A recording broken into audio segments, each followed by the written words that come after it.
Hello everyone, welcome back for an all-new Safari Gear Insights video. If you're curious to learn about the Optic gear I've been taking with me on my recent wildlife trips, keep watching, this video is for you. But before we get into it, opening sequence.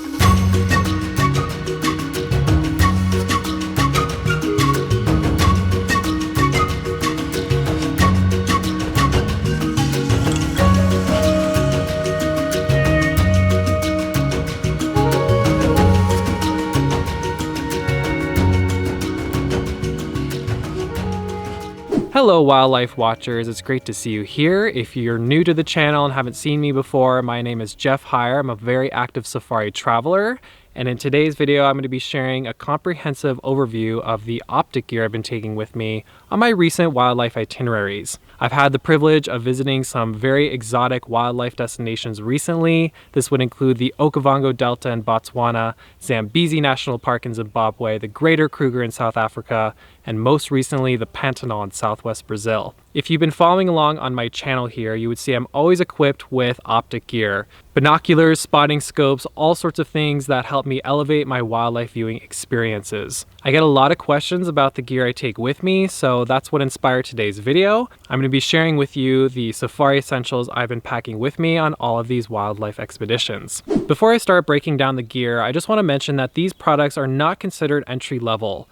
They are considered a premium investment and they're meant for people who are looking for exceptional quality and gear that's built to last. If you're someone like me who's a very active eco-traveler and understands the value that these tools bring when it comes to your wildlife viewing experiences, this is the kind of gear that you will really appreciate. Another disclaimer is that all of these items are from the company Swarovski Optik. Now, why do I choose Swarovski Optik as my choice optic gear brand? Well, they are considered one of the highest level optic gear manufacturers in the entire world. For over 75 years, they have dedicated themselves to precision optics, beautifully engineering their products, constantly innovating and improving what's already considered good, and they have established a really strong reputation in the wildlife viewing community. Besides the gear itself and its high performance capabilities, I personally align with the ethos of this company. They're very environmentally driven, they're very eco-conscious, and they do everything they do for the love of nature. And for those reasons and more, that's why I've become a Swarovski Optik ambassador. So it's thanks to them I'm able to produce high quality videos like this, sharing insights and helping you decide which optic gear is going to be best for you. One last mention, if you're curious to explore these products further and want more details on them or explore the other items from Swarovski Optik, I have all these details in the description below. Check that out if you're interested. All right, let's start breaking down the gear. Now, one of the main questions I get asked as a safari traveler is which binos are best for safari. Now, while there are many great options to consider, I want to share with you one of my top recommendations. These are the CL Companion 8x30 binoculars. What makes these so ideal for safari? Well, let's start with their size. They're very lightweight, they're very compact, and they're very travel friendly. Ergonomically, they're very easy to hold. They have a very strong and steady grip. These are extremely durable and can withstand all types of conditions. And because they're so lightweight and portable, anyone can take them with them no matter where they're traveling. They can slip into any bag, and if you're like me, I wear them on my body all the time. When I have them wrapped around my neck, they fit very snugly on my chest here, and they're not too heavy where they weigh me forward. I have worn them like this extensively. I even take them hiking. They've truly become my signature prop, and you will always see me with these. As you can see, there's these nice lens flaps here that are easy to pop off whenever you want to view something. And another adjustable feature would be these eye cups. You will adjust these based on how far you want your eye to be from the ocular lens. For the most part, I have them pulled all the way out like this because I want to shield outside light, but I'll push them in if I'm wearing something like sunglasses. All right, let's talk about the magnification power of these binos.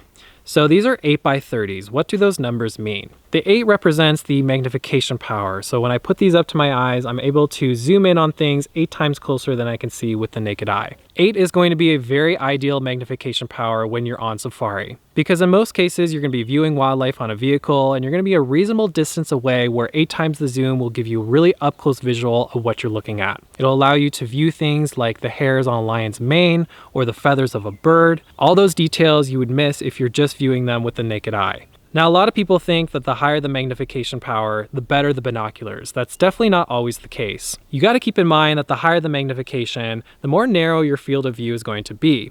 So when you're first putting the binos up to your eyes and the zoom is too strong, it's going to be quite difficult to locate what exactly you're looking at. It'll also be a bit more difficult to keep your image stabilized because it's going to feel all the shakes and movements of your upper body. So 8 times the magnification is going to be perfect for keeping your view steady, especially if you're in, let's say, a rumbling vehicle or walking around on foot. That's one of the main reasons why I feel 8 times the magnification is the sweet spot when it comes to binocular magnification on Safari. Let's now talk about the number 30. What does that mean? That represents the size of the objective lenses here, the diameter in millimeters. So the higher this number is, the bigger the objective lenses are going to be. The bigger the objective lenses, the more light that's able to pass through the binoculars. You're going to want to have more light passing through when you want to view things in low light conditions, such as at dawn and dusk. Although the objective lenses here are a bit smaller than other binocular types, they don't let as much light in. I personally have not found this to hinder my wildlife viewing experiences during any time of day. I use them in all sorts of conditions, even on night drives. And for the average traveler, you might not notice much of a visibility difference. Now, with all of these details I've mentioned considered, these are a very well-rounded pair of binoculars. They're very safari friendly. They're the #1 item I take with me on the go. You'll see me with these more than anything else.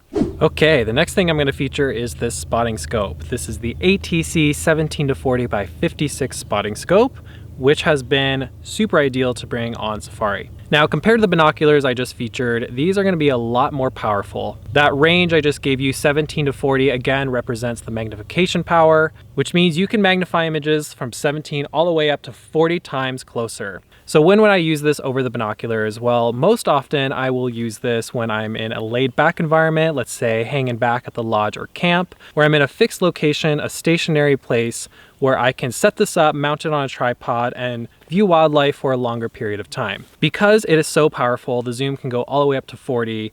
The goal is to have your hands off of the spotting scope because it will feel all of those shakes, all of those finger movements. And that's why I have it mounted on a tripod like this, because it's best to view it hands-free. Unlike the binoculars, you can adjust the zoom length here, like I said, all the way from 17 to 40. And then this wheel here is the focal adjustment. I can also adjust the eye cup length by rotating it like this. Now, one of my concerns about traveling with a spotting scope like this was the weight. Depending on where you go on safari, sometimes you have a very strict weight allowance for how much you can pack, how much you can bring with you. This is especially applicable when you're taking those small charter flights to places like I went to a few months ago in the Okavango Delta, these remote locations that limit how much you can take. Now, that's one of the reasons why I love this spotting scope. It's again very light, very compact. On my recent trip to Botswana, hardly took up any space in my suitcase, and it didn't even weigh as much as my toiletries. So for that reason, it's very compatible and very safari friendly. Again, the 56 represents the size of the objective lens, which is a lot bigger than the binos. This lens here is 56 millimeters in diameter. One of the best moments I used this on safari was when I was in a treehouse room in the Okavango Delta. I had this amazing view of the wetland below.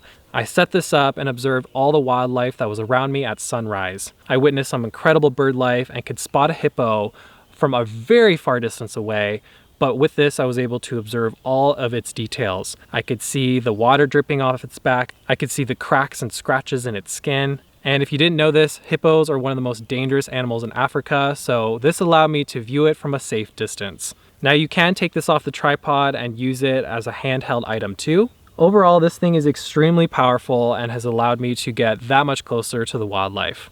Now, another really cool tool and handy thing I've been taking with me on these trips is this VPA2 variable phone adapter set. This accessory allows me to attach my phone, my cellular device, to my Optic gear, which has allowed me to gather some of the footage you've been seeing in this video. So obviously this piece is what attaches to your phone. It can adjust to any size of phone, whether it's from Apple or Android. You just attach it in like this.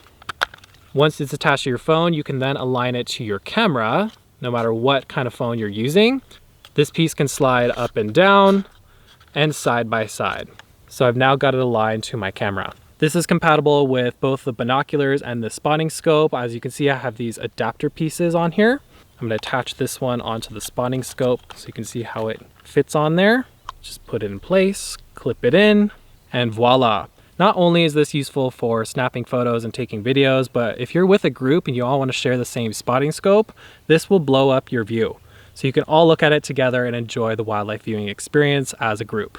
One last honorable mention, one final piece of gear I want to highlight in this video are these AX Visios. These are actually smart binoculars. I had the opportunity to take these on my recent trip to the Pantanal, which is the world's largest wetland. It has the highest concentration of jaguars in the world, and it's home to over 500 different bird species. Now, this high-tech tool has some amazing capabilities I want to touch on in this video. I won't be able to feature them all, but I want to show you some of my favorite features. So before I even turn the binoculars on, these are still a premium set of binos. They are 10 by 32s. So when I put these up to my eyes, I can magnify images by 10 times, and the objective lens diameter here is 32 millimeters across. This means a decent amount of light is able to pass through the binos.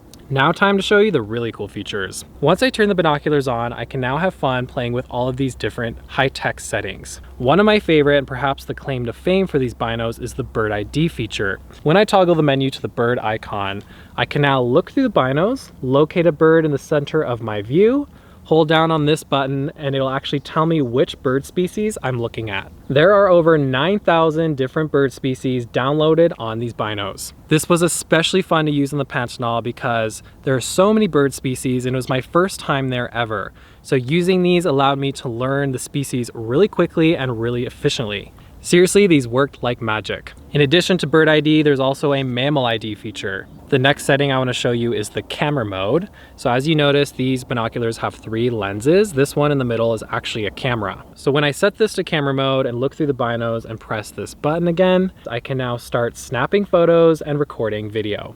This is such an amazing feature because I'm someone who loves documenting my wildlife adventures and showing my audience my point of view. Sometimes when I encounter a once-in-a-lifetime sighting, I'm caught between deciding, should I take a photo with my camera or enjoy the moment and look through my binos?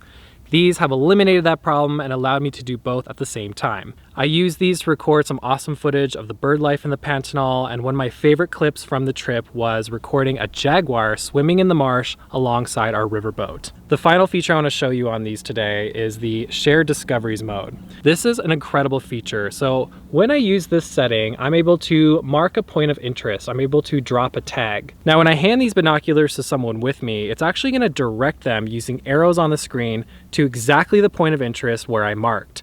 This is especially useful when you're in a thick vegetation environment and one of you spots something but no one else can quite locate what it is you're observing. This has happened to me countless times on safari. There was one time we saw a snake up in the tree. It was very camouflaged, very difficult to find, and we used these binos to allow everyone to locate just where it was. This is one of Swarovski Optik's most innovative products. They're constantly improving this, refining it, updating the software, and I truly believe this is just the beginning of unlocking what these binos are capable of. And that's a wrap on today's Safari Gear Insights video. Thank you so much for watching. Thank you to Swarovski Optik for allowing me to create content like this. I've loved witnessing the reactions of people when they first use these products. They're always so amazed by how crystal clear the views are. Using these products have really changed how I view ecosystems I find myself immersed in, and overall I'm really looking forward to taking them on more wildlife expeditions later this year. If you have any specific questions about this gear, feel free to drop a comment below. I'd be happy to answer it for you. Again, all of these items are linked in the description below if you want to learn more about them. Thanks again for watching. I'll see you next time for more gear insights.